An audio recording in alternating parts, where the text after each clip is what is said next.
Agence congolaise de prestations et services SARL, la solution rapide pour toute activité des transactions immobilières en République démocratique du Congo.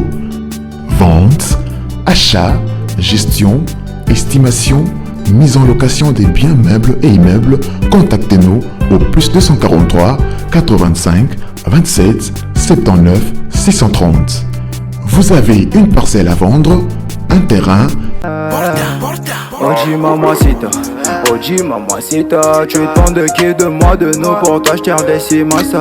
Vas-y mamacita, Oji mamacita, en plan ensemble je t'ai dit je t'aime à travers le milinga. Oji mamacita, tu te de qui de moi de nous pour t'acheter des massa. Oji mamacita, en plan ensemble je t'ai dit je t'aime à travers le milinga. Quand je pense à toi je suis pas allé, je suis BG encore. Tu t'en fous de mes reproches et mes erreurs qui sont moches.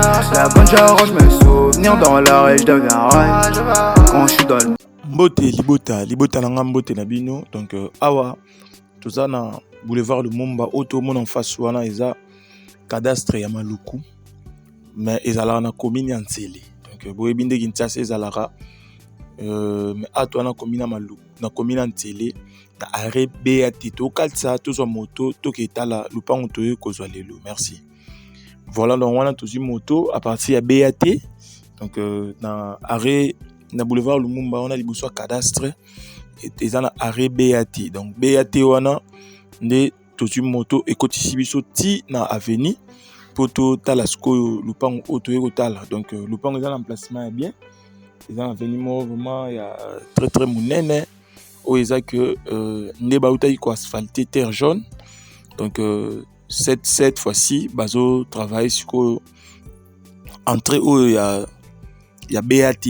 Donc tellement que eza munene eza na banda ko belé na C et puis eza avenue moko vraiment peuplé et habité. Donc bazo sa macadam donc on eza projet oyo ezo salema mais tozonga nanu to ta nanu l'autre tala bon to beta masolo. Voilà donc awa toza liboso lupango oto ekotala ndako to ekotala yango yo awa eza epa ba voisin oyo eza ba voisin et puis awa ndako yango yo donc eza ndako moko eza ya bien et oui totonga mapeka bakala vraiment makasi te. Donc ba année lekino ebelete eza ndako moko très bien nde bo mona boye et ndako vraiment très propre très classe na kati totala no libanda tota na kati et puis oyo tout le monde à la gauche aiza et pas ba voisin. Donc oyo voisin oyo eza avenue et memi biso ti to tomber na balabala ya munene poto kende na boulevard. Donc ndako yango yo dimension eza 10 mètres sur 15. Ndako auto mona eza ndako a 2 chambres, salon, cuisine, 2 salles de bain na annexe. Eza libanda et puis na place à sa toilette ya libanda ezali. Donc to kota to découvrir o eza na kati ya ndako. Donc wana to na porte d'entrée yango yo omoni ba porte eza ba porte moko ya kala makasi te. Ba porte moko récemment et uti ko salema on a tout côté ce qu'on a kati ya salon to étudier na ndako ndenge ezali. Donc il y a liboso to moni cuisine porte mibale place rideau jaune wana ezali eza salle de bain donc toilette douche eza wana o eza cuisine ya munene okotia biloko mindi belé et puis awa donc to wana chambre ya liboso chambre ya mibale et puis salon donc na chambre liboso auto mona kuna liboso na droite eza chambre ya bana eza na salle de bain te na kati o mona ndako ndenge ezali donc ndako eza soin eza habitable. Donc soit peut-être toujours en haut que ça misala mikie ndenge ezalaka toujours air mutazwa aluka comme c'est là on a baguna yi. Donc chambre auto monde à droite on a chambre ya bana et puis chambre aux en face na place to télémia là chambre des parents où ils ont la salle de bain na kati. Donc on a des chambres, des salles de bain. Donc toute la salle de bain bana pour moyen to côté ba parents ezati et dans la kati chambre. Donc salle de bain bana yango ezapena inachevé. Donc ndako ezana demi chantier donc sombi yeba ke misala rosala ezali pona ko embellir a tozongi sous na salon tozo palper beauté ya salon. Donc ndeka tolobaki toujours des chambres, deux salles de bain. Donc le pan oyo to chango $15,000. $15,000 soki ko discuter to kitara mukie parce que propriétaire a chango ba prix oyo po azana ba urgence moko o ezo senga na mama mbongo. Donc esenga fo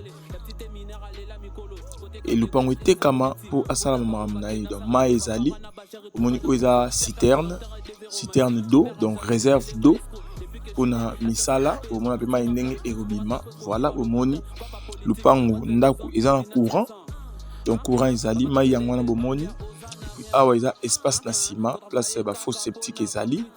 Et puis ba canard ba beaucoup na ba canard bazana bango wana ba fandi. Donc le pango oyo ba chango $15,000 à discuter. Donc le pango eza 10 mètres sur 15. Nanda quoi, 2 chambres, salon, cuisine, 2 salles de bain. Na annexe. Donc ils en a annexe. Annexe est en pantuana. Ils annexe. Donc il peut modifier yango comme sango. 3 chambres, soki, tolingi. Donc ndako yango yo. Et puis balaba les hommes sikate. Donc juste la cima à place tout le monde en rideau rouge. Kuna des places macadam ezali. Donc annexe yango yo. Annexe yango yo auto mona biso nyonso oyo annexe yango yo. Donc to comme ça on peut chambre to créer lango entrer na yango directement na kati ya salon soit na kati ndako mbala moko annexe yango yo. Annexe moko donc ça vraiment chambre ya mobimba et puis espace etika na sima mtako vanda mtako saba makambo na ye na sekuna espace ezali pona mabata wana. Donc to kolonga na mabata to sala makambo na biso. Donc dès nalobaki le pango batie $15,000, peut-être toroki ko négocier muki parce que mko nango aza vraiment na posa ya mbongo. Donc a to na avenue tozo bima na biso déjà wana nalobi le pango eza na commune ya Ntsele na arrêt BAT quartier Nkama. Donc 10 mètres sur 15 batie yango na prix ya $15,000. $15,000.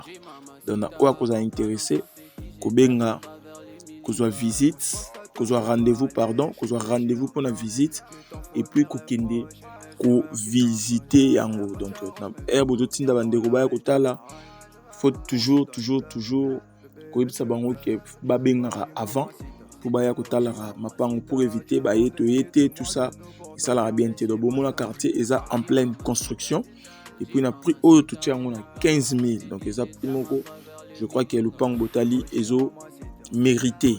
Donc par rapport à Nzela, par rapport à sur accessibilité qui toko, courant qui toko, mai elengi. Donc le moni Nzela ndenge ezo continue mais biso to kende tina sukate. Pour toi na mamoro sala donc mutuka tozo so mutuka na biso tozo kende. Donc $15,000 à discuter commune ya Ntsele arrêt BAT. Merci.